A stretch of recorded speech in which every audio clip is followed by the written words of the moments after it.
Hi, welcome back guys. This is your Sensei, back with another fanfiction. This is the first part of What If Naruto Unlocked Ancient Powers. Now before starting, please give this video a like and subscribe to the channel if you want more videos like this. Now let's get into the fanfic. Damn it, Naruto muttered as filled his mouth. Both he and Sasuke were on the ropes, trapped within this prison of ice and unable to mount a decent counterattack as their opponent moved at high speeds. Even with Sasuke's newly awakened Sharingan, they were unable to fight back. The blonde quietly deduced that either he could start playing possum and hope that their enemy makes a careless mistake in releasing the jutsu, or he could tackle this problem head-on by outlasting them until they couldn't maintain the jutsu anymore. "Oi team, I got an idea to beat this guy," Naruto whispered just loud enough for his teammate to hear, lest he accidentally alert their opponent on his plan. "Shut up dope, if you aren't going to be useful then just lie there and die. I have my own ambitions and I won't die here, because of your own incompetence, and this idiot as an Uchiha elite, I'll never lose to the likes of this guy." The Uchiha spoke, whether from confidence or arrogance however was highly debatable at this point in time. Naruto grit his teeth angrily, wishing that Kakashi had been more diverse in his teaching, or at the very least attempted to fix the tensions and ease the quirks and issues of the team's chemistry. Sasuke typically did his own thing because of his arrogant nature and need to prove his strength. Sakura was still deeply set in a hormonal fangirl stage, and Naruto was still learning the ropes of fighting and being a shinobi. Did the Jonin try to fix these issues? No, teamwork exercises were more important.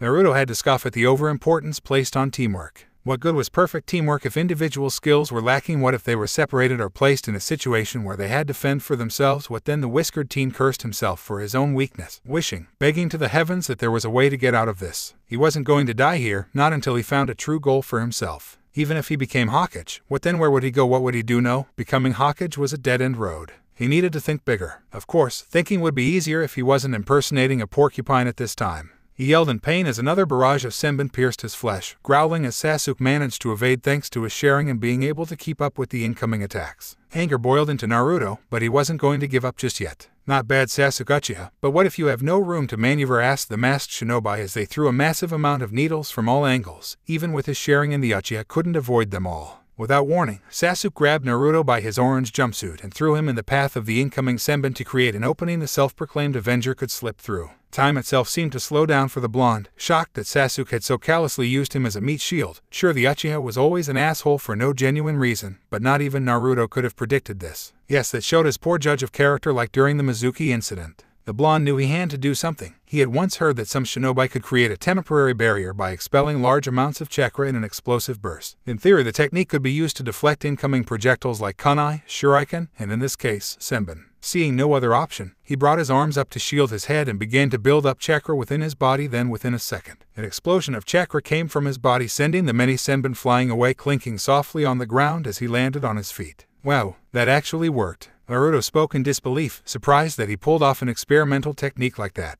He then glared heatedly at his teammate and socked the Uchiha in the face, sending him sprawling onto the ground. "What the hell, dope?" Sasuke shouted as he spat up from his mouth as he glared up at the blonde. In the background, within her mirrors, Haku stood silently to allow the blonde to vent his anger on the Sharingan user. Let them fight each other, and allow the blonde to punish his teammate for pulling such a vile move. Two birds with one stone from her kind heart if one knew the ice user well enough. "I should be asking that, you bastard. You could have killed me doing that. I'll never forgive you for this," Naruto yelled angrily. His faith and trust completely shattered in the Uchiha, what little there was at least. "I had to protect myself, dope. I'm the only one that can beat this guy and you aren't contributing at all. You're just getting in my way," Sasuke shouted, earning another blow from the blonde's fist. The Uchiha reeled back as he cupped his bleeding nose, wondering why that even with his Sharingan he couldn't perceive the blonde's attacks. "Shut up, you never learned anything, did you? Not from Sensei, not from the Genin exam. Sure, the teamwork lessons never stuck with any of us, but at least the rule: those who abandon the rules are trash. But those who abandon their comrades are worse than trash, stick like glue. And you disregarded even that. I'm going to make your life a living hell, Sasuke, just you wait." Naruto growled as his sapphire blue eyes changed to a shining silver color, a white and blue aura emanating from his body. A strange seal forming on the blonde's forehead and then melted off his forehead.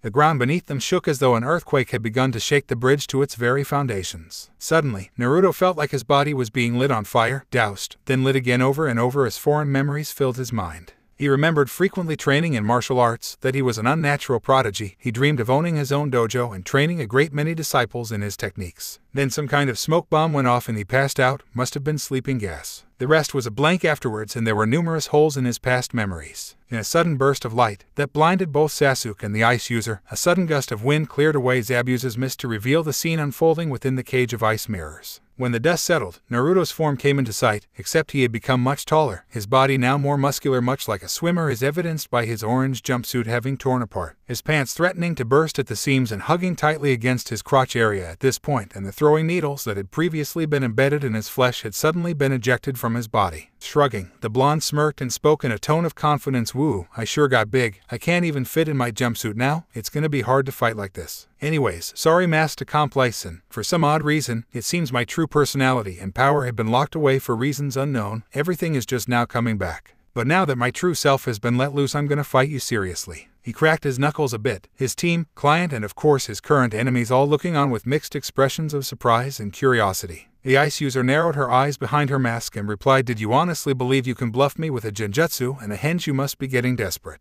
She readied her senbon and dashed from mirror to mirror, sending down a rain of the sharpened needles. "No offense, but those crappy attacks won't work on me anymore," Naruto commented as he casually walked towards the closest mirror. However, not a single one of the throwing needles so much as scratched his skin. It was like he was simply taking a casual stroll into a local park without a single care. He stopped in his tracks with his arms crossed over his. He smirked as he spoke, "You're going to charge at me directly, aren't you?" As he so predicted, the masked Kunoichi charged at him from behind, her eyes widening beneath her mask. How did he know what she was going to do, and how had he avoided all the senbon before? Was he now even human? She wanted to stop, but it was too late to change course. She brought up her arms, her hands holding a bundle of senbon to strike at her opponent. Armament hardening, the blonde uttered as his leg was suddenly coated in an inkai black-colored aura. Then he swung his leg upward like a whip, colliding with her arms. She cried out in intense pain as she felt like her bones were crunching beneath his heel. She was then sent flying back by the force of the blonde's kick, crashing through one of her mirrors. She rolled across the ground until she came to a halt, her body sprawled out on the ground much like a rag doll. In the background, Zabuza was stunned that the boy had defeated Haku with a single kick. What kind of training did that kid go through? There was no possible way he could gain that kind of power in a single week. Growling, the swordsman readied his blade, prepared to use his silent killing technique to end the blonde for hurting the girl he considered to be a daughter and all. But in a blur of motion, the infamous swordsman appeared behind the blonde before Kakashi could stop him. The massive blade quickly bearing down upon the boy's neck until that inkai black aura covered his bare hand and caught the blade, creating a small shower of sparks. "Sorry Zabuza-san, much as I'd love to fight you, the real enemy has already arrived." The whiskered teen spoke, releasing the swordsman's blade and turning his head towards the unfinished end of the massive bridge. Following the boy's gaze, Zabuza's eyes narrowed as he saw the form of his current client Gato standing there, a small army of thugs and mercenaries climbing off a large boat. It seemed that the corrupt and dirt business tycoon got greedy and decided to betray both him and Haku. So that's how it is then. Yes, we no longer have any quarrel, Gaki. Zabuza spoke in an even tone, allowing his blade to rest on his shoulder as he stared down his now ex-client. The blonde nodded as he walked over to Haku's form and gently removed her mask and recognized her as the boy he had met earlier before in the woods, and she had already fallen unconscious now. It was probably better this way. "Oi, Tazune-san, Sakura-san. Mind taking this girl away to safety. Zabuza and his partner aren't our enemies anymore," Naruto called out while waving to the Pinketon bridge builder. At first they hesitated for a brief moment, but sensing no hostility from the swordsman, they nodded in agreement and rushed over to carry the unconscious ice user away from the coming battle. Kakashi then appeared beside Zabuza in a swirl of leaves, his visible eye narrowing at the growing crowd of thugs. "You know, Zabuza, it would be a shame to waste the talent of one of Kiri's 7 swordsmen, and your partner is quite talented. I am sure that arrangements could be made if you wish to join Konoha," the copy nin offered, directing an eye smile towards the swordsman. Zabuza, however, scoffed and replied, "Join up with a village full of peace-loving softies? Forget that. That's not for me. I'm a warrior first and foremost. Something like that would be more for Haku. But right now I don't mind lending a hand in gutting Gato." Kakashi shrugged slightly, having a feeling that the swordsman would say something like that, but at least he tried. Since the two hadn't exhausted themselves in their brief duel, it wouldn't be difficult in overpowering the mercenaries, even with their numbers. "Hey Chen, when this is over, I'm going to finish my fight with that ice." Sasuke spoke as he pulled the senbon from his body and walked forward, earning a nasty glare from the swordsman that could turn into ice water. "Sasuke, you might want to better pick your fights. Zabuza and his accomplice are no longer our enemies," the copy nin warned in a grave tone as he pulled up his headband to reveal his sharing an eye for this battle. He was surprised when Naruto casually walked forward, his hands clasped behind his head. "Then, nothing here but small fry. Not even worth any real effort. I could take all these guys down with both my arms and a leg tied behind my back," the blonde complained with a frown on his face, earning sweat drops from the two jonin. Was the boy even aware they were facing a small army of hired thugs? It was as though he wasn't even taking this seriously. Well, life is filled with disappointments, the blonde replied as he glared lightly at Gato, who was busy laughing and gloating at the shinobi, saying something about them being outnumbered and that he was going to hang their corpses off the bridge before destroying it or some crap like that.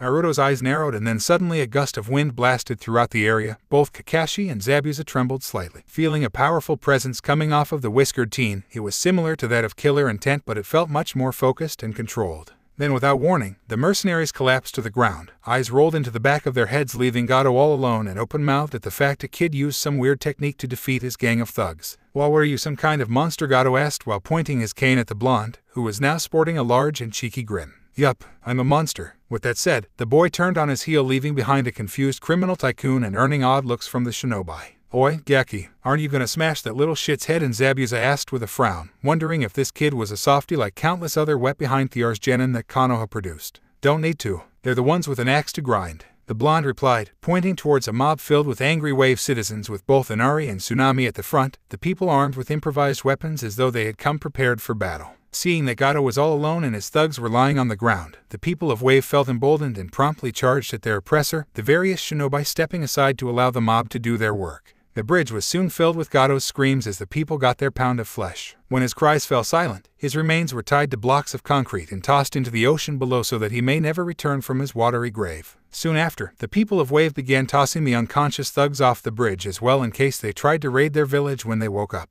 "Looks like our work here is done. Tazanasan, you can now safely finish the bridge." "Yes," Naruto asked with a grin, earning a deeply grateful nod from the client who had tears filling his eyes from the joy of finally being free of the man who had taken advantage of his home country. "Naruto, as much as I'm relieved that you single-handedly stopped Gato's gang, I have to know where that sudden power boost came from." Kakashi spoke in a serious tone as he covered his sharing eye with his headband. "Wish I knew. There's a lot of holes in my memories. I'll explain everything that I know on the way back to Tezuna's place. I could use a small break and a nice meal," the blonde answered in a casual tone, earning a nod of agreement from the copy nin, sensing no deception in the boy's words. "Oh, and I think I need a change of clothes now. My pants could explode any second. Too late." "They're about to go," the blonde spoke bluntly. As soon as the words left his mouth, there was an explosion of orange fabric and a loud scream of Kaya from a certain Pinkette rang out from across the bridge. Later, "Why are they here?" asked Sakura as she nervously pointed at the form of Zabuza, who was busy bandaging the injured arms of his daughter figure. The Pinkette being thankful that Kakashi had a spare change of clean clothes for Naruto to borrow until they returned to Konoha. "Don't mind me, I'm just staying long enough to patch up Haku, then we'll be going,"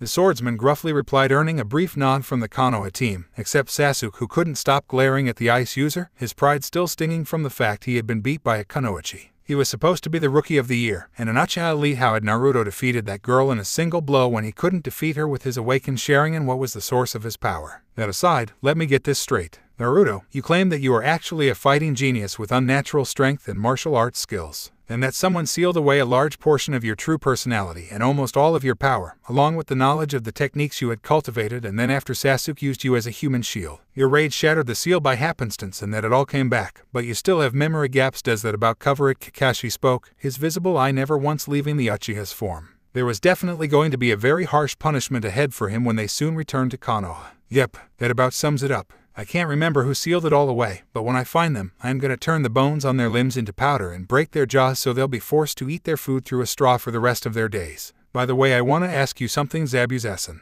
Where'd you find Hakusen during our fight?" I could feel the pain in her heart, along with the pure adoration, love, and loyalty to you. "She thinks the world of you, you know." The blonde spoke with a large grin as he drank a warm broth that Tsunami had prepared for the shinobi when they arrived back. You noticed that kid? You really are something else. You know, she has a line right. She's an orphan from Kiri. Far as I know, her dad tried to kill her when he learned of her line. She killed him in self-defense and then lived on the streets for a while, scavenging through the trash to survive. I found her on a bridge and decided to take her in for the sake of having a tool, that is, until she started to grow on me. Yes, that pure heart of hers rubbed off on me, making me view her as a daughter instead of a tool. That damn kindness of hers has infected me like a cancer, and I can't help but love her for it." The swordsman spoke longer than he meant to, earning looks of respect from both Naruto and Kakashi, along with some heartfelt tears from Tezuna and his family and Sakura as well. "You tell her I said any of that mushy stuff and I will kill you all," the swordsman warned with a heated glare, pointing his sword at them all. "Don't need to. She's awake and playing possum," Naruto replied while pointing at the ice user, whose eyes shot open when the blonde had announced she was already awake. Her eyes then filled with tears as she had never heard her master say such kind words. He genuinely cared for her as more than a weapon. Ha haikuwu, unhear everything. All of it, every word, or I'll kill you right here. Zabuza spoke with a pulsing tick mark on his forehead, his hands making gesture that resembled a threat of strangulation, earning a series of giggles from the Kunoichi despite the throbbing pain in her arms. After this, the atmosphere settled into relative silence, no one sure how to carry on from this point. The silence was broken when Naruto shouted, "Yosh, the real Naruto Uzumaki is back in business. Hakusen, I want you to become my first martial arts disciple." At the blonde's announcement, the room fell into a pregnant pause, everyone staring at him awkwardly at his sudden proclamation.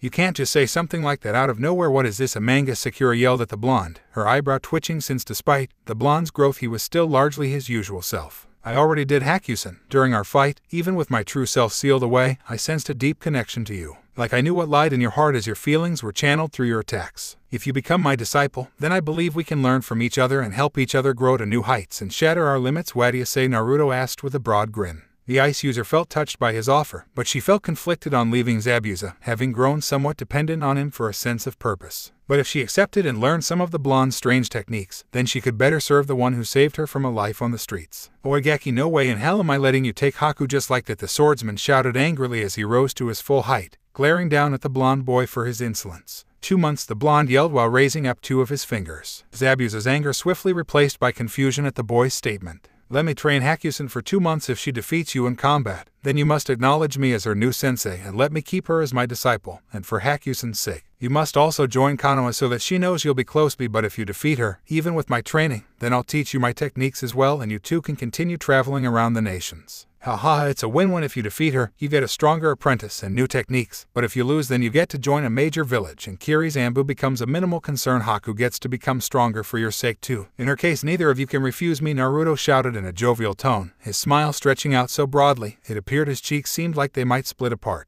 "Damn you, you evil little brat, I hate you, I'm going to kill you for this," Zabuza shouted while beating his head against the wall animatedly, his face a beet red from anger. Haku, however, was crying anime tears, since she knew that refusing wasn't an option at this point. "You're a horrible person, Naruto-san," she whined while showing the infamous sad puppy eyes, but the whiskered teen simply laughed at the Kiri duo's sudden defeat. The civilian family and the Konoha nin all stared with wide dinner plate-shaped eyes at the scene. Was Naruto truly an evil genius in disguise since he manipulated the 2 missing nin into accepting this bet? Suffice it to say, this real Naruto wasn't one to be underestimated in the slightest. "GRR. Fine, you win, Haku. You better train hard under this Geki and learn a lot under him. I won't be holding back when we duel. If I sense that you aren't fighting me seriously, then I'll disown you and abandon you in Konoha," Zabuza shouted with several veins bulging on his forehead. "Hi Zabuza-sama, I will endeavor to beat you after my training," Haku yelled back while animatedly saluting her father figure. "I don't actually want you to beat me. If you do, I'll be trapped in Konoha, you dumbass," the swordsman shouted, his mouth appearing from between his loosening bandages around his face. "But you said that you'll disown me if I don't fight you at full power. Do you want me to fight at my best or hold back and let you win? If I win, Zabuza-sama will be mad at me, but if I lose, Zabuza-sama will be mad at me. How do I make Zabuza-sama happy?" the ice user yelled in anguish, unable to take the mental strain of the catch-22 she was now in.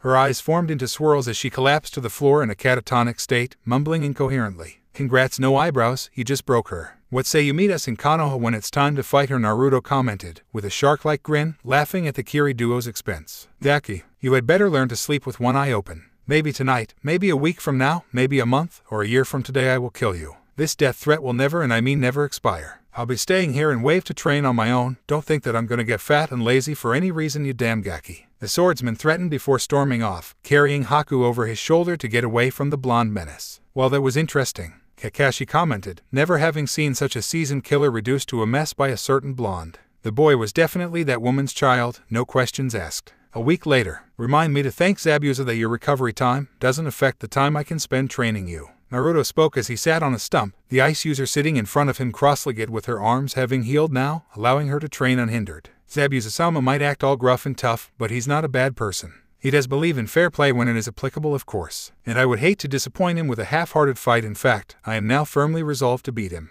He may complain for a while about joining Konoha, but at least he'll be safe and have someplace to plant down roots." Haku spoke, her eyes hardened with resolution. "Figured you'd say that. Guess that means you've also accepted in becoming my disciple." "Ready to get started?" the blonde asked as he adjusted his headband, earning a nod from the Kunoichi. "Yes, what manner of taijutsu do you use?" "Do you use the 8 inner gates?" "Somehow I have heard a bit about a taijutsu specialist called Might Guy in Konoha that uses the technique," Haku asked, wondering if that was the source of her new sensei's power. "Nope. The 8 inner gates is a dangerous double-edged sword. It grants intense power, but as a consequence, it puts a heavy strain on the body. If you use it poorly or don't finish the enemy before your body gives out, you are virtually defenseless. Plus, it is said if you unleash the final gate you'll die. I'll be teaching you something far better. It's called Haki. The blonde spoke, entering into a newly found teacher mode. Was this how Kakashi felt when he trained his team? Haki, what kind of jutsu is that? The brown-haired girl answered with a raised eyebrow, never hearing of a technique like that. It's not a jutsu. Haki predates even chakra. Best part about it is that anyone can use it if they learn to unlock it.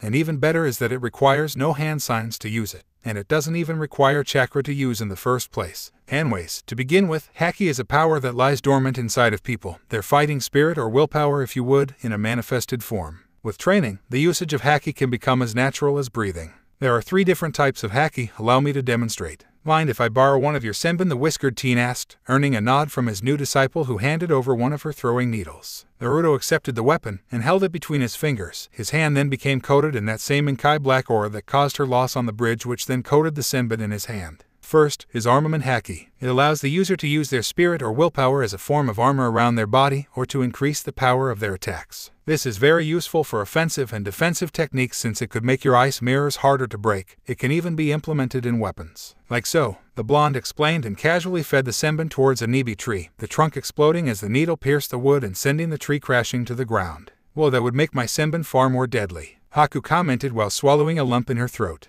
Her new teacher then got up and motioned for her to stand as well. She obeyed without question but wondered what he was going to show her next. She gained a puzzled expression when Naruto closed his eyes, a knowing smirk on his face as he spoke. All right, attack me however you like. I'll demonstrate the next form of Haki. With a nod she got into her taijutsu stance and lunged at him. Your first strike is aimed at my region. He spoke, then promptly sidestepped her fist. She then performed the sweeping kick towards his legs, but he smoothly jumped over it. She narrowed her eyes and used her momentum to send an elbow into the blonde's jaw, but he casually swatted the strike away. Okay, I give. How do you do that? It's like you're predicting my attacks before I make them, Haku noticed with an curious expression on her face as she crossed her arms over her with a smile pout. Correct, that is observation Haki, the ability to sense the presence and strength of your enemies, along with their incoming attacks. You might could call it a sixth sense. It bears a few similarities to chakra sensory, but it is far superior since people may hide their chakra, but that won't hide them from observation Haki. But don't get careless. If you lose focus of your observation Haki, you could be caught off guard, and in some cases if you can't react fast enough then the ability to predict your enemy's attacks is a moot point.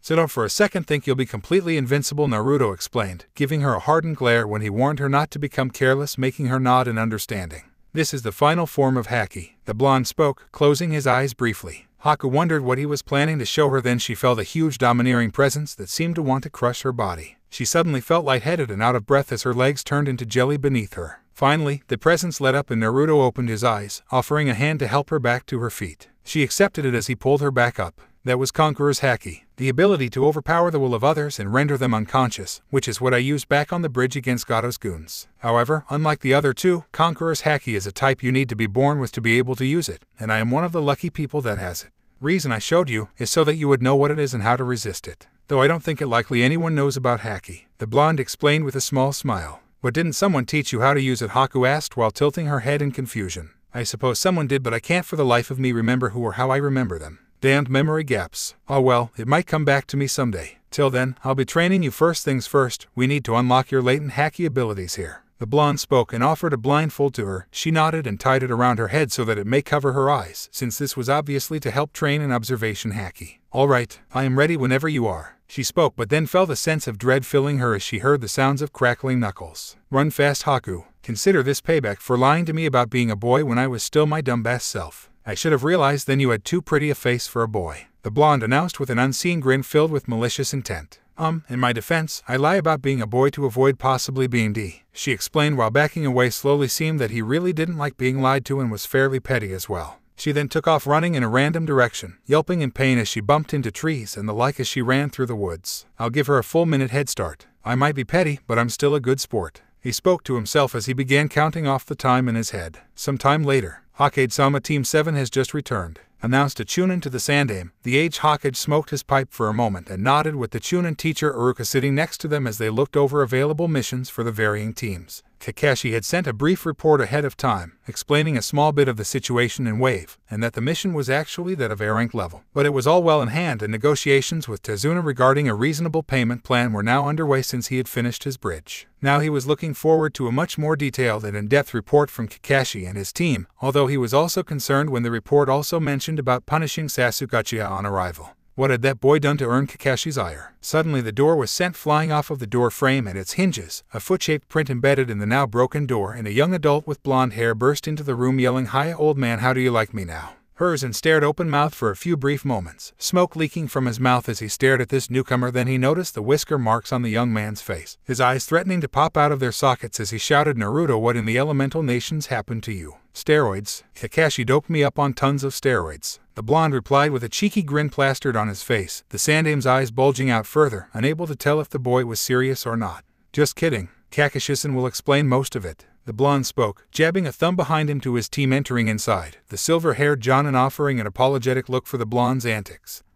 Sakura, however, seemed to have a downcast expression on her face. Sasuke, on the other hand, had his hands bound tightly by a very intricate knot meant to inhibit the ability of shinobi to use hand signs, the Jonin himself jerking the Uchiha around as the black-haired boy refused to follow. And finally there was a newcomer amongst them that the Sandame didn't recognize. "Welcome back, Team 7. And who might you be, young lady?" the Hokage asked as he sipped on a cup of tea to calm himself. She was probably a homeless stray that Naruto took pity on during his travels. "My name is Haku, formerly apprentice of Zabuza Mamachi and now disciple to Naruto Sensei." The young woman introduced herself and gave a small curtsy, as though she were a princess, which earned a smile from the Hokage until he registered what she had just said and did a spit ache, resulting in tea and saliva spraying from his mouth. "Hey Zabuza, as in the Demon of the Mist, what in the hell happened during your first crank?" the aged Hokage yelled, demanding an explanation for what was obviously a truly crazy story. At this, Kakashi began the explanation and started with their brief encounter, sparing no detail, including how Naruto froze up yet Sasuke quite easily fended off the demon brothers, then explained about Tazuna's deception and the true reasoning behind it, followed by their encounter with Zabuza, who had been hired by the corrupt businessman Gato to assassinate their client.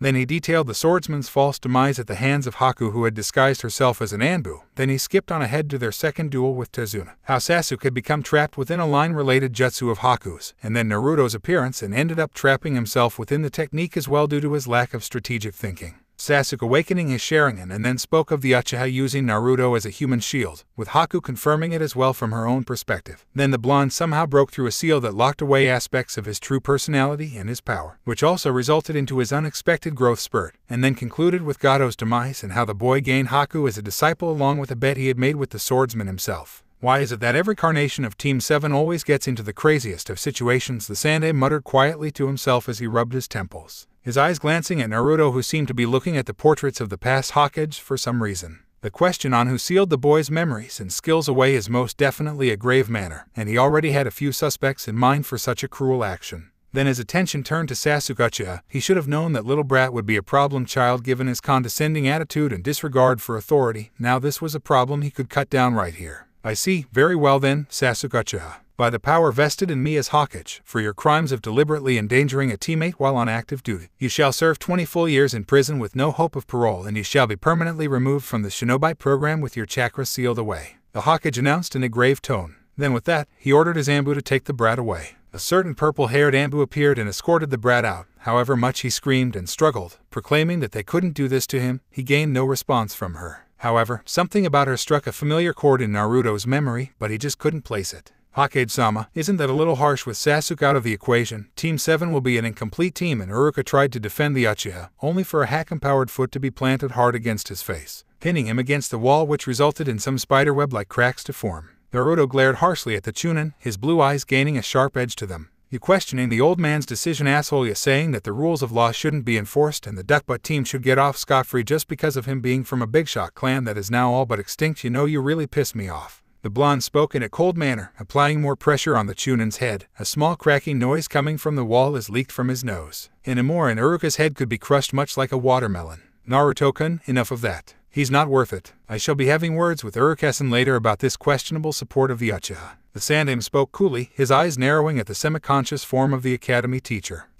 Fine. Though he wasn't wrong about the team being unbalanced. "I know. What if Hakusen can become a replacement member?" the blonde asked with a broad grin, since if she was going to defeat her former master and make him join Konoha, she may as well join herself. "That's a good idea. I have no objections to this if the others don't." Haku spoke with a small smile on her face, earning nods of agreement from both the whiskered teen and Copy Nin, although Sakura seemed to be in a slump, her eyes showing that her mind was someplace else. True, but there is much paperwork involved and there is a very long process in recruiting an unregistered ninja, especially one who was apprenticed to a missing nin, despite however cooperative Hakusen may be. The Hokage spoke in a displeased tone, since the ice user was obviously very talented. It would be a grave waste to turn her away. Come on, you're the Hokage, you can cut through all the red tape, how about we make a deal, the whiskered teen asked, hopping onto the Sandame's desk in a crouched position, a broad grin on his face. What kind of deal? What could you possibly bargain with? The aged Hokage asked in a curious voice, wondering what the boy was up to. This wasn't the usual hyperactive antics Naruto was so infamous for. From the look in the boy's eyes, the gears were turning in his head.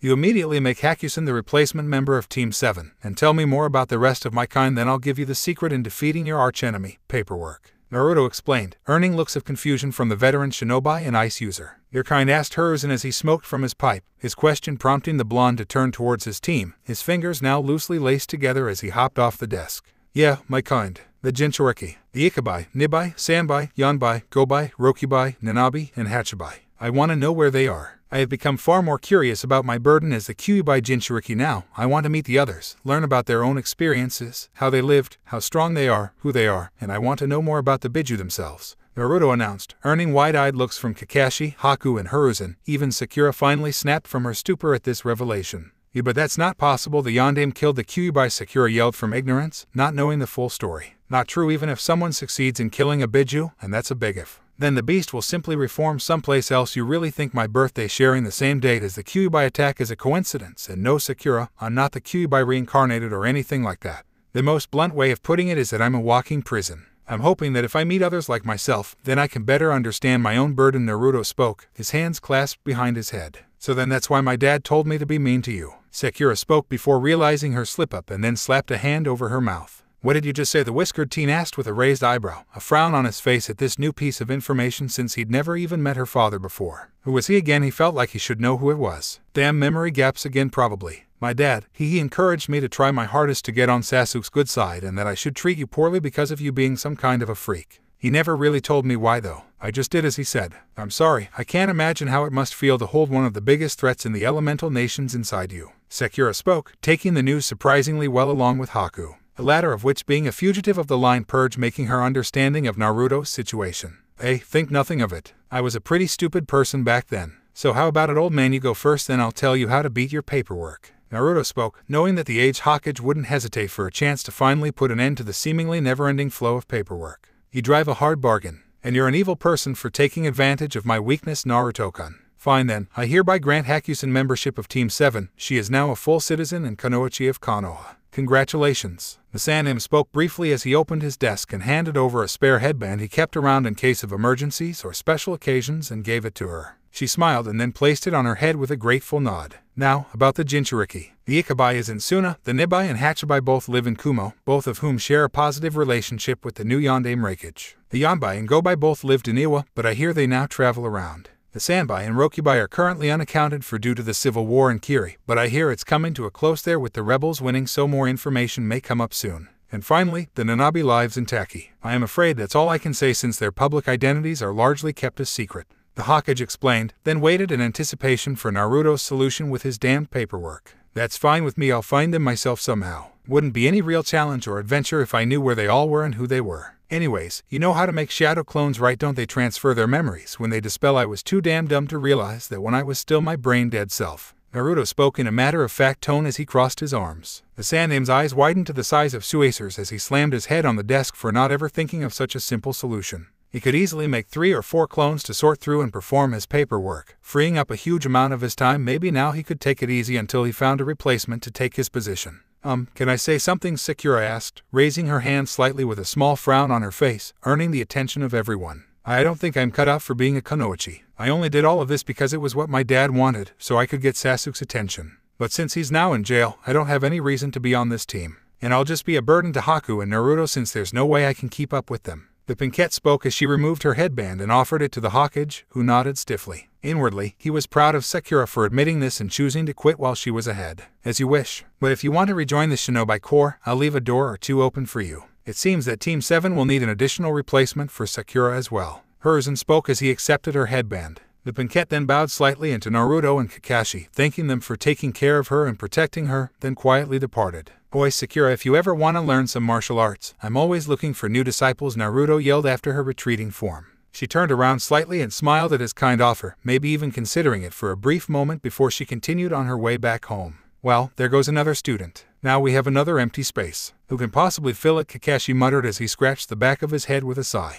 Naruto smirked as he looked down at the various missions on the Sandame's desk and noted that one was marked for a certain village. Oi, old man, you said the Nanabi lives in Taki, right? This mission right here is a crank to guard some Shibuki guy and escort him to his home village, which is Taki. I say we go over either and make the Nanabi Jinchuriki our new teammate and my next disciple. The blonde spoke with confidence, earning a jaw drop from the Sandame. In the background, Haruka awoke and overheard what the whiskered teen had said. Are you crazy? You can't just pick any mission you want and go hell. You're talking about recruiting a foreign ninja, another Biju container at that. Do you have any idea about the politics involved? The other villages may feel threatened if Konoha gains a second Jinchuriki. You could disrupt the balance of power the Shodame set so long ago, Haruka yelled, using his big head jutsu on the boy. Details. I don't care about any of that. We'll take this mission. Besides, if the Nanabi Jinchuriki doesn't want to come, then we can't make him or her. So there's no problem. Naruto spoke confidently and snatched away the Hokage stamp of approval and slammed it down on the Taki escort mission scroll. Well, I suppose it settles it then. Good luck, Team 7. I think the 3 of you shall suffice for this mission. I bid you good luck. Bring in Shibukas. The Sandame called out so that the client may be brought in. Wait, you're not going to stop them? Haruka yelled in disbelief. This was not proper procedure, nor was it a good idea to mess with such things like village assets or the political status quo. Why bother? Naruto has already determined their destination, and knowing how stubborn the boy is, he'll move heaven and earth to get his way. Besides, if he brings back the Nanabi, then that will not only fill the team's vacancy, but also empower Konoha and give Naruto someone that shares his burden to bond with. I have every confidence that everything will turn out okay. Naruto has proven quite persuasive now. The Sandame replied in a dismissive tone as he took a drag from his pipe. After a few moments, a nervous-looking man with a tacky headband entered and waved at the shinobi team. Thanks for being my escorts. I am Shibuki. Pleased to meet you. He spoke and bowed slightly with a small smile. Likewise, I am Kakashi, and this is Naruto and Haku. We're ready to go to Taki whenever you are. Kakashi spoke in a polite tone, earning a nod from the Taki nin. With that, Team 7 and their new client left on their way towards the latter's home village. When the door closed behind them, the Sandame harshly glared at the academy teacher with a deep frown on his face. Now then, Haruka, why don't you explain to me why you tried defending Sasuke even after learning that the Uchiha tried to sacrifice Naruto-kun? The Sandame spoke in a grave tone, a dark aura surrounding him with a Hanya mask appearing, glaring menacingly down at the Chunin. Haruka swallowed hard. This wasn't going to end well for him at all. Now that I think about it, you had been Naruto's academy teacher for 3 years in a row, and you never once tried to help him improve his grades, his taijutsu, or even explain to him what was going wrong whenever he attempted the clone jutsu. It seems almost as though you were trying to sabotage him for some unknown reason. Tell me, was it simply a grudge you held because of his being a Jinchuriki, and this was some vain attempt at revenge for your late parents, or were you involved with whoever denied Naruto his true self? The Sandame spoke in a tone that was promising, indescribable pain and suffering depending on the Chunin's answer. Meanwhile, woo, what a nice day, spoke a girl with mint green hair as she wiped the sweat from her forehead, using a gardening hoe to dig at the ground. She leaned down and planted some seeds down in the ground so that they may grow, a large variety of fruits and vegetables growing across her garden. She hummed a tune to herself as she dug at the ground. She didn't stop for a moment as her orange eyes flashed crimson for a moment. Shokan, what's wrong? You're shaking like a leaf. Someone very powerful is coming here. You can sense them coming from Konoha. That's miles from here. Could it be someone like me? She asked as she looked at the sky, her dark skin glistening in the sunlight. If that's the case, maybe I should greet them as a proper host. She spoke with a toothy grin, putting away her gardening tool and heading inside to make some tea. I hope it's a good person. It'd be nice to meet someone that could actually understand me. She spoke to herself, her eyes flashing a bright crimson again as her friend Chokan felt both excitement and trepidation. Because whoever it was that was coming to Taki, it was someone with power enough to shake the nations to their very foundations. In Chapter 1. Next time, on History's Strongest Sensei, with the newly formed yet incomplete Team 7 marching towards Taki, Naruto is resolved in his quest to find his fellow Jinchuriki and seek new disciples to teach the secrets of Haki. But even in this peaceful village, trouble tends to arise. I'll make Naruto's training.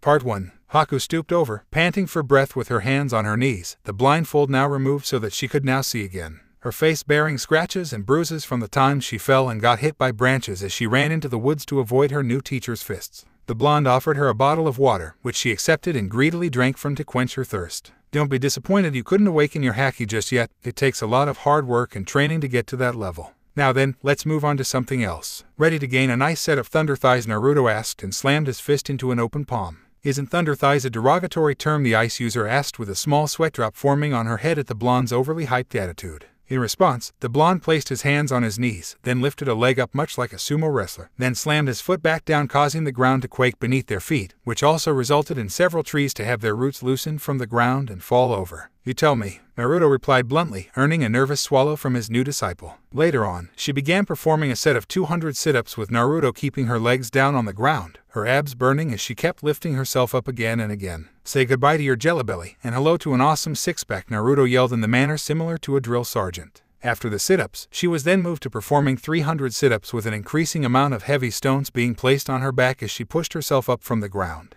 Afterwards, she was punching at tree trunks with her bare fists in an effort to shatter them. Then things got more ridiculous as Naruto captured a bear, then ordered her to wrestle it down with her bare hands. And on top of that, he then made her walk across a tightrope with several large rocks tied to her back. When it was all finally over, she had collapsed to the ground with swirls in her eyes, her sensei sitting close by in the lotus position. He's not human, Haku muttered, noting that he wasn't even close to being out of breath. Zabuza had trained her hard, but Naruto was utterly ridiculous in training her. He hadn't even broken a single sweat just yet. And we're done with the warm-ups. Now go and steal Kakashi's orange book and get me a picture of his face without his mask. And for bonus points, I want you to make Sasuke into a eunuch, assuming he already hasn't castrated himself, Naruto shouted and shoved a camera in her arms. Kami, please save me from this psychopath. The ice user prayed, hoping that she unlocked the ability to use Haki before her body gave out. How much farther till we reach Taki? Naruto asked with his hands clasped behind his head, somewhat bored of walking down the road. He began to believe that this Shibuki guy didn't truly need protection to get back to his village. He was just a scaredy cat that was frightened by a flock of birds taking flight.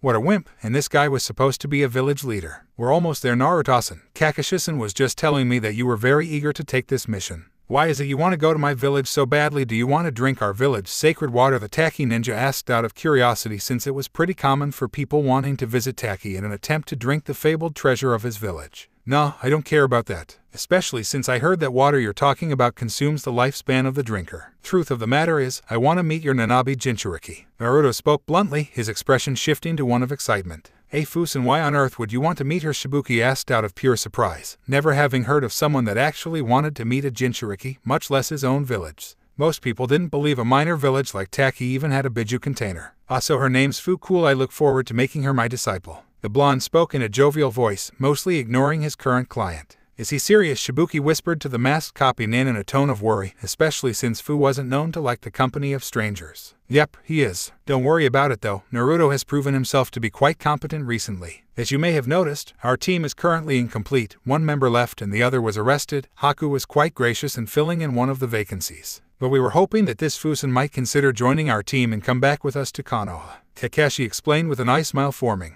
I wondered why you were one member short. I don't really know about her leaving. While Fusen isn't really happy in my village, it would put Taki at great risk for letting our secret weapon walk away and join a major village like Konoha. Sorry, but you may need to look elsewhere for another team member, Shibuki explained in a diplomatic tone. Naruto frowned slightly at that, but he wasn't one to give up easily. The blonde's eyes narrowed slightly as his observation Haki picked up numerous people following them from a distance. Most were high Genin level, a few low Chunin, and at least one being a high Chunin level. Possibly missing Nin or something of the like, possibly seeking that sacred water Shibuki mentioned, or they may try to take the client hostage and hold him for ransom. While he could announce their presence, the whiskered teen decided to hold his tongue for now. He may need this unknown gang to better convince his current client to allow this Fu girl to leave with him to Konoha. After all, the blonde wasn't the same idiot shouting Databeo or Hokage anymore, he was now playing for keeps. He just hoped that this group wasn't stupid enough to attack right now. That'd be very bad. Naruto-sensei, is something wrong? You seem kind of quiet now. Haku spoke, noticing that he was more tense than usual. I'm fine, just observing my surroundings. Keep up your exercise, he replied with a sincere smile, earning a nod from his disciple, who turned her attention to her clenched fist and tried to focus on it in an attempt to manifest armament Haki, a small training exercise he taught her that could be used on the go. Her eyes were glued to her fist, almost as though she were in a trance as she tried to bring out her Haki. Then suddenly that black aura enveloped the small portion of her fist, showing her success. She had finally done it. I did it, Naruto-sensei, I brought out my Haki, she yelled excitedly and showed her empowered fist to the blonde.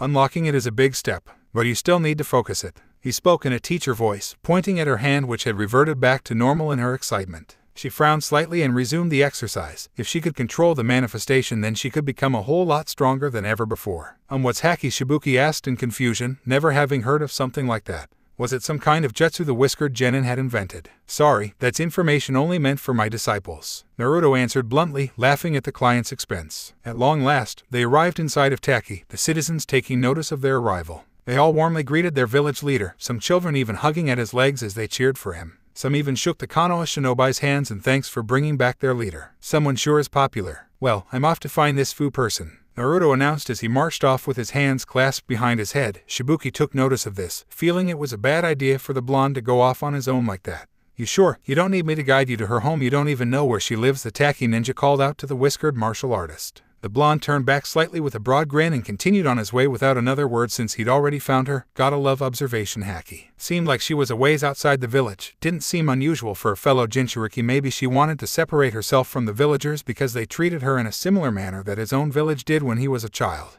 Regardless, it would be interesting to meet her to say the least. His Jonin sensei and disciple waved goodbye behind him as they went to a nearby inn that had prepared a room for them to sleep in for the night before returning back to their village. As Naruto walked deeper into the woods surrounding the village, he felt a sense of excitement. He was finally free to be true to himself. He couldn't even remember why his old self even wanted to become Hokage. Sure, becoming a Kage was a highly sought-after position, but he didn't want to become a glorified paper pusher for the rest of his life. He wanted to travel around, meet new people, learn new things, fight powerful opponents to test his strength. Then he wanted to get married someday and have lots of kids to spoil. And finally, when he became old and gray, he would open his own martial arts dojo and pass on the secrets of haki to his disciples. Let's see, Fusen shouldn't be too far away. The blonde spoke as he got closer to the strong life force he was sensing. He stopped for a moment upon coming across a small farming area, loaded with fruits and veggies all in a neat row. A small henhouse nearby with multiple hens and a pair of roosters clucking as they pecked at their feed. There was even a pig pen with some swine laying about in the mud. Wow, nice setup here. She must have become entirely independent and self-sustaining. I am really liking this Fu person, Naruto muttered to himself as he circled around to avoid disturbing the crops and animals. His ears twitched slightly as he heard a buzzing sound, making him turn towards the direction of the noise and see a girl with mint green hair flying with the usage of a pair of wings on her back. She had a large basket in hand and was busy picking apples, putting the apples that were ready into the basket, and tossing any bad or infested ones down to the ground. Hey there, are you Fusen? I'm Naruto Uzumaki, he shouted, earning a yelp of surprise from the girl as her wings dispersed, sending her crashing to the ground and in turn, making her apples scatter on the ground. She grumbled about something about lazy-ass bugs napping and not warning her when people sneak up on her, then looked up at the blonde with a cranky expression as she quickly gathered up her apples. Yeah, the hell do you want him? You're from Konoha, she spoke out loud when she saw the village mark on his headband. He could be the one that Chokin told her about earlier. Awesome, that means you're the Nanabi Jinchuriki, right? I've got the Kyuubi, he exclaimed as he helped gather some of her apples and place them in her basket.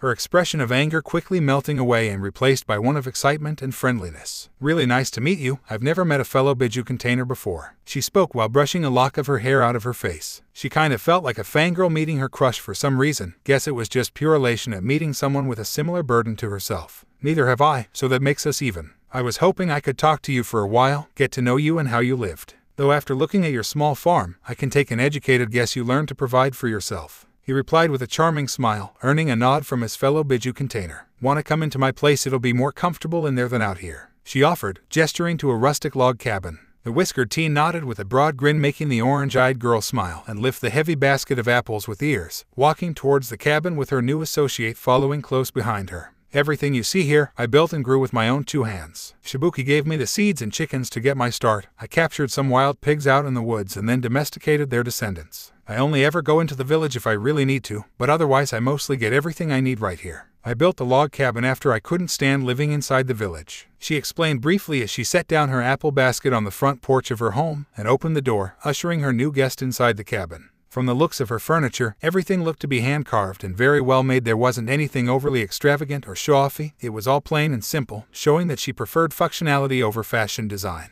He couldn't help but admire the work and dedication she put into to make her home like this. Color me impressed. How long did it take you to make this place? He asked out of curiosity, sitting in one of the carved chairs. That long. It only took me 3 days to get the log cabin set up. Took me way longer to get a nearby windmill set up for electricity and connect the plumbing to a well. Thanks to my Biju, I have superhuman strength and I can make those wings you saw earlier to fly. Gotta admit though, carving up the furniture was a very delicate process since I had to learn through trial and error, but there wasn't any shortage of wood around to use, Fu explained with a proud smirk. She then disappeared into the kitchen area and brought out 2 glasses of lemonade to drink. I made some tea earlier in my excitement when Chokin sensed you coming, but it got all cold. I hope you like lemonade, made with freshly squeezed lemons by yours truly," the dark-skinned girl offered, earning a grateful smile from her fellow container as he accepted the glass. "Thanks, you are way better adjusted than I ever was. Back in Konoha, I went on pranking sprees to get attention, even if it got me in trouble because I wanted people to notice me, instead of ignoring my very existence. But you have this farm, garden, and the animals to occupy yourself with, and you live just outside your village so that you don't need to face those who look down on you."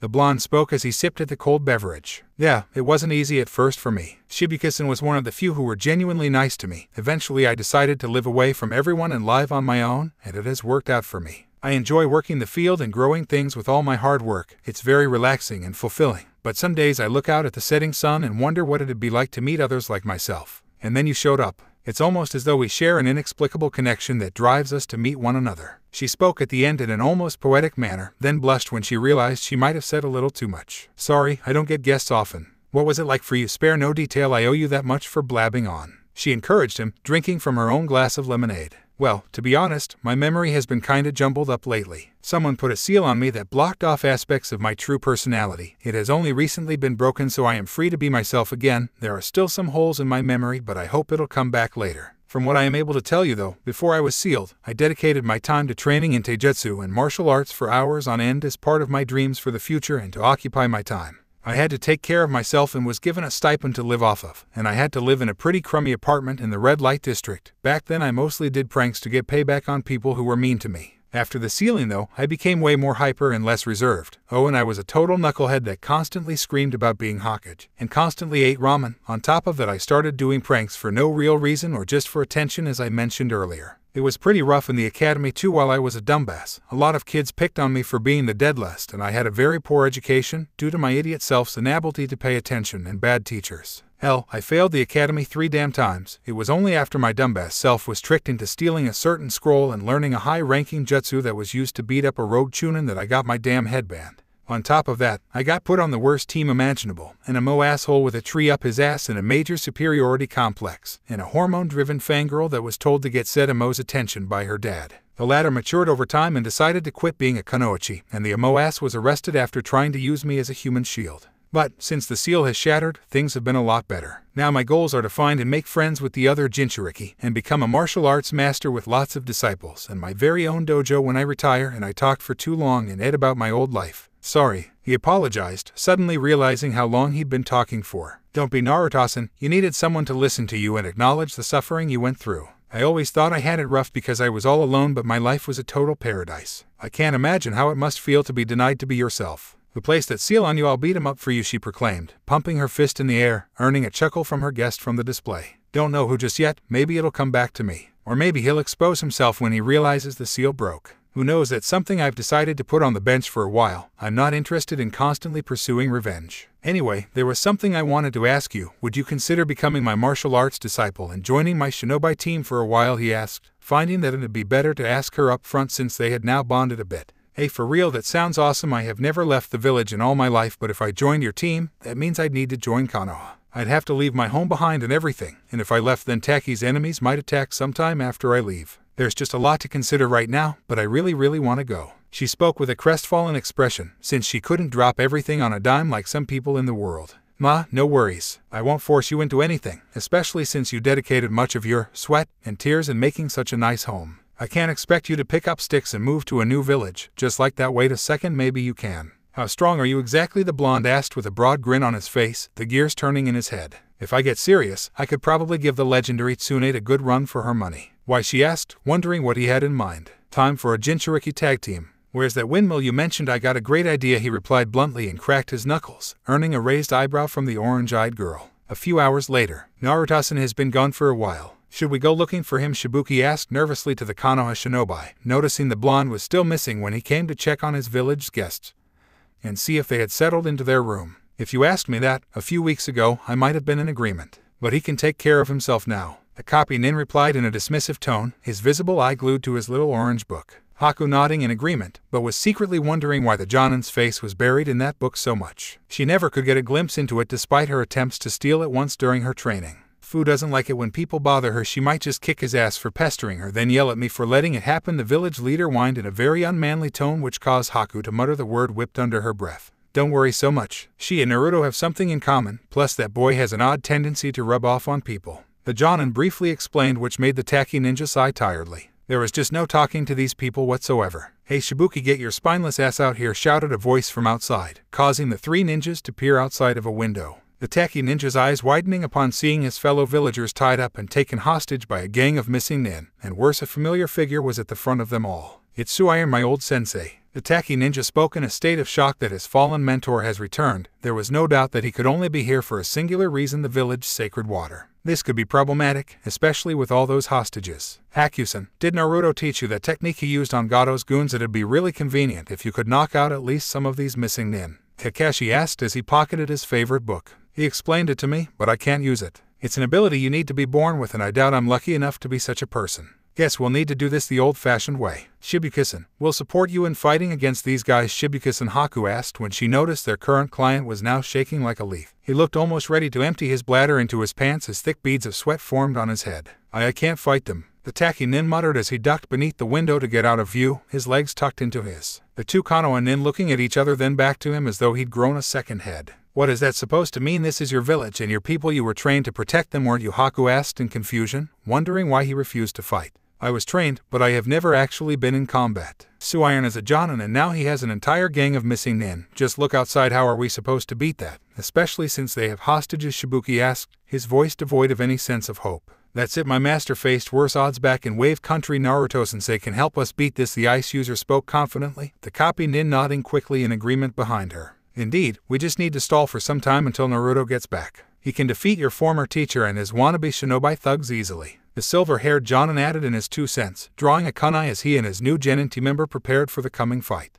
How can you be so confident in Naruto-san? He doesn't exactly inspire it based on his appearance. Their client lamented, completely ignorant of the blonde's true skills. Trust me, judging someone, especially a ninja, only by their appearance can cost you your life. And I speak from witnessing his strength firsthand. That kid will be going places someday. Besides, this won't be the first time we have had to save a minor nation. We only just saved Wave Country shortly before meeting you, Kakashi explained with an eye smile before lifting his headband up to reveal his sharing an eye, his statement making the client's eyes widen significantly. Yo, we late to a party? Asked a very familiar voice, causing all parties to look in direction of the newcomer, revealing it to be Naruto, who was accompanied by the Nanabi Jinchuriki, the both of them caked in dirt for some unknown reason. Good timing, Naruto, do the thing already, Kakashi yelled as he covered his sharing an eye with his headband again, relieved by the blonde's convenient timing.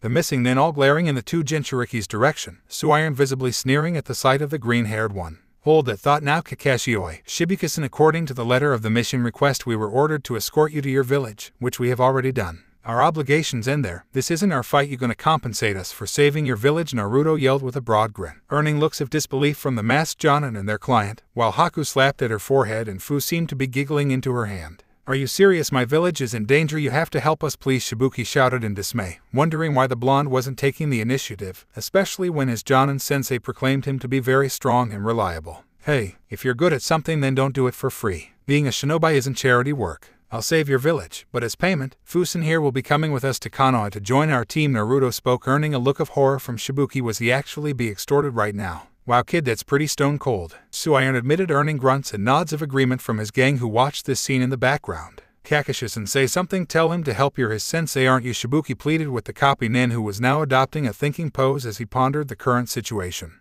Then he crossed his arms and gave a shrug, and then he whipped out his favorite orange book and began reading from it and replied, sorry, Shibuki-san. Naruto has a point. We honored the letter of our mission. We have no real reason to help right now unless you pay us for it. And I'd say Naruto is offering a decent bargain. One Kunoichi versus an entire village. Not seeing any other choice, the tacky nin shouted, fine, you can take Fusen with you, just save my people and village instead of leaping into the fight. The whiskered teen seemed to be busying himself with cleaning out some earwax with his pinky finger. You promise? Naruto asked in a casual manner, earning sweat drops from the missing nin, who didn't know whether to start fighting or just sit back and watch as that spineless Shibuki got robbed of a valuable village asset. Alright already, I promise you, Shibuki shouted pleadingly, growing more tense and nervous as he saw that his people were still very much in danger. He didn't know for how much longer Suiron and his gang would remain complacent. You swear on your shinobi headband? Naruto asked with a growing smile, earning a small punch on the shoulder from his fellow Biju container for his antics. Yes, fine, I swear on my headband, their client screamed as he pulled on his hair, threatening to tear it out from the roots. You do realize that swearing an oath on your headband is like making a promise to a daimyo. If you were to go back on your promise, then I'm legally obligated to kill you and take what I'm owed. You get that? Yeah, Naruto asked, which drove the final nail into the coffin, making Shibuki yank out several strands of hair trapped between his fingers. I don't care, take her already, just save Taki please, the Taki nin screeched at the top of his lungs, his face turning different shades of red, then blue, then purple until he collapsed to the ground, having used up all the oxygen in his lungs. Okay then, not really any strong fighters here though. Then it'd be hard to get warmed up for this. Naruto muttered in a disappointed tone, it would be way more fun if a Jonin level nin like Zabuza were here. How about some music? I like listening to music while I work on my farm. Here, Fu offered as she pulled a jukebox seemingly out of nowhere, making everyone wonder where she had that hidden and if they were actually being serious right now. The Nanabi container set down the music player and pushed the play button, which began playing a catchy tune. Hey, in play Mr. Blue Sky by Electric Light Aura. Groovy, the blonde muttered as he tapped his foot to the beat, then in a blur of motion appeared in front of the missing nin, sending his fist crashing into a member's face and then kicking a leg out from under him. Two of his comrades drew their kunai and began slashing at the blonde, who deflected the weapons by coating his arms in haku, making sparks fly. He countered by punching one directly in the throat, crushing his windpipe instantly, which made his victim clutch helplessly at his throat for air. Naruto then grabbed the other attacker in an arm lock and snapped the man's arm right at the elbow. He then lifted his opponent overhead and slammed him to the ground. Sensing incoming projectiles, the blonde grabbed the guy that was suffocating and used him as a shield to charge at the others. Another missing nin prepared a kunai with a paper bomb attached, set and ready to go off. He tossed his now dead-weight human shield onto the bomb user, knocking him to the ground and trapping him beneath his comrade's corpse. The kunai in his hand fell out from his fingers, making him scramble to get out from under the corpse and reach to throw the weapon away, only for it to explode in his face. Naruto brought up his open hands and slammed them against another ninja's head, as the ninja reflexively grabbed at his now ringing ears. The blonde grabbed his shoulders and head-butted him twice, breaking the enemy's nose like a saltine cracker before kicking him square in the, sending the hapless goon sprawling on the ground. The blonde then sent his knee into another ninja thug's groin, making his eyes bulge out. Naruto then flipped the stunned goon onto the ground and delivered an axe kick to his throat, crushing it beneath his heel. The whiskered teen turned and saw the other missing nin placing kunais at the hostages' throats. Yes, it was time to wrap things up. Focusing his conqueror's haki, he sent it out and quickly knocked them out before any real harm could be done with the civilians. Now it was just Suiron remaining. The former Taki nin sent punch at the blonde, but the boy merely leaned back, then sent a kick at the man's kneecap, shattering it. The missing nin howled in pain as he hobbled on his good leg and drew a kunai to stab at the Kyuubi container, only for Naruto to intercept the incoming weapon and snap the missing nin's wrist. The blonde took Suiron's kunai, then stabbed it into the ex-Jonin's good leg, before slamming his fist into the back of the missing nin's head, sending his crashing into the dirt, his forehead splitting open slightly on impact. Hey, and music ends. Well, that was fun despite barely being a warm-up. Naruto spoke while cracking his knuckles, deliberately stepping over the groaning and semi-conscious forms of his fallen enemies. The citizens of Taki in utter shock at seeing a single genin take down a gang of missing nin. Wow, you were so cool, Naruto-san. What kind of martial arts do you use? I mainly just use my super strength to punch my enemies. Fu spoke while waving cheerily to the blonde. MMO that it's my own style, I guess. Pretty straightforward actually. Just aim for the weak spots on the human body, the joints, the throat, and if the enemy is a guy, aim for the groin. Not much to it really. Naruto spoke in a more humble manner, his cheeks burning red from the compliment he received from his fellow container, who pulled him into a hug. In the background, Haku felt her face burn red for a brief moment, her hand clenching into a fist until she caught herself. She then looked down at her hand and wondered what came over her. Shibuki finally emerged with a small chuckle and helped untie the civilians from their bonds. Once that was done, the surviving missing nin were all tied up so that they may be tossed into the local jail and be appropriately punished later on.